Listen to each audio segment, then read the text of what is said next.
আসসালামু আলাইকুম। আজকে আমার মুরগির খামারের ফ্যানের লাইনের ব্যবস্থা করব। সেই জন্য সকালবেলা বাজার থেকে গিয়ে কিছু কারেন্টের মাল নিয়ে আসলাম, কারণ আমার কারেন্টের লাইনের সুইচ বোর্ডটি যেই জায়গায় রয়েছে সেই জায়গা থেকে আমার ফ্যানের লাইনের যে তার সেটা থেকে সুইচ বোর্ডের দূরত্ব অনেক বেশি, তাই সেই জন্য লাইনটি আরো এগিয়ে নেওয়ার জন্য আরেকটা সুইচ বোর্ডের ব্যবস্থা করলাম, যাতে খুব সহজে আমরা ফ্যানের লাইনটি পাওয়া যায়। তো সেই জন্য সকালবেলা বাজার থেকে গিয়ে একটি সুইচ বোর্ড এবং কিছু তার নিয়ে আসলাম এবং সেগুলো নিয়ে এসে আমি নিজেই লাগাতে শুরু করলাম। যেহেতু এগুলো মোটামুটি আমি নিজেই জানি এবং কিছুটা ধারণা আছে, তাই আমার নিজেটা নিজেই লাগানো শুরু করলাম। তো এইভাবে করে আগে মাপ মতো তারটা কেটে নিলাম, যেহেতু দুইটা তার লাগবে তো সেই পরিমাণ আমি তারটাকে দুইটা খন্ড করে নিলাম এবং সেই সাথে সুইচ এবং বোর্ডটাকে আলাদাভাবে খুলে নিলাম এবং তারটাকে ভালোভাবে লাগিয়ে নিলাম। যেহেতু এটা একটা বৈদ্যুতিক কারেন্টের বিষয়, তো এই বিষয়ে কোনো রিস্ক নেওয়া যাবে না, তো সেই জন্য ভালোভাবে নাইট গুলো শক্ত করে লাগিয়ে নিতেছি, ঠিকঠাক মতন ভালোভাবে টাইট করে নিতেছি এবং তারটাকে ভালোভাবে সুইচের ভিতরে লাগিয়ে এবার বোর্ডটাকে খুলে নিলাম। যেহেতু সুইচটা একসাথে লাগিয়ে নিতে হবে, তো সেই জন্য ভালোভাবে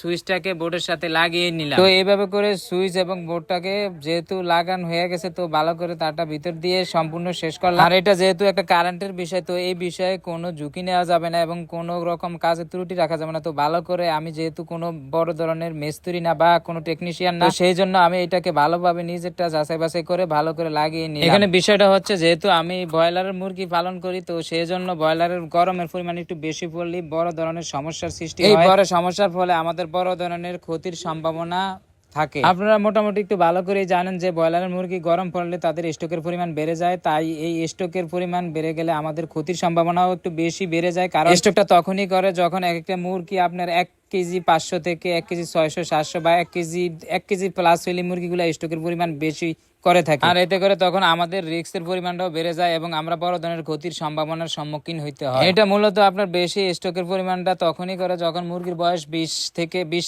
দিনের পর হয়ে যায়, তখন থেকে মুরগির স্টকের পরিমাণটা বেড়ে যায়। আর যদি আপনার অতি তাপমাত্রা বেড়ে যায়, তো সেই জন্যই এই ক্ষতির পরিমাণটা নিজেরা যাতে একটু কমিয়ে নিতে পারে, সেই জন্য আগে থেকে ফ্যানের ব্যবস্থা করা। আপনার মূলত আমরা এই ফ্যানটা 24 ঘন্টায় চালিয়ে থাকি, কারণ মুরগির শরীরে অতি বেশি পরিমাণ তাপমাত্রা থাকে এবং অতি বেশি গরম থাকে, সেই জন্য দিনটা 24 ঘন্টায় আমরা ফ্যানটাকে চালিয়ে রাখতে হয়। যদিও মাঝে মাঝে আপনার বিদ্যুৎ চলে যায়, তখন বড় ধরনের একটু সমস্যায় থাকি আমরা, কারণ তখন মুরগির দাহর পরিমাণ বেড়ে যায়, তখন মুরগি ঘন ঘন শ্বাস প্রশ্বাস ফেলতে থাকে, আর এতে করে তখন মুরগি স্টকের পরিমাণটাও বেশি করে থাকে। আর এটা থেকে নিজেরা বাঁচার জন্য এবং নিজেদের ক্ষতির পরিমাণ থেকে বাঁচার জন্য এই ফ্যানের ব্যবস্থা করে থাকে, যাতে নিজেদের ক্ষতিটা একটু পরিমাণ হলেও কম হয়। আপনারা হয়তো ভিডিওতে দেখতে পাচ্ছেন যে আমার ফ্যান থেকে সুইচ বোর্ডের দূরত্ব অনেক বেশি। এখন যেটা থেকে আমি লাইনটা দিব, এটা মূলত মাত্র দিয়ে দিলাম এবং মেইন সুইচ বোর্ড থেকে এটা আরো অনেক দূরে, তাই সেজন্য ওই সুইচ বোর্ড থেকে আরেকটি সুইচ বোর্ড দিয়ে এটাকে সিঙ্গেল সুইচ বোর্ডের মাধ্যমে ফ্যানটি চালানোর ব্যবস্থা করলাম। তো বোর্ডটি ঠিকঠাক মতন লাগিয়ে দিয়ে ফ্যানের লাইনটিও লাগিয়ে দিলাম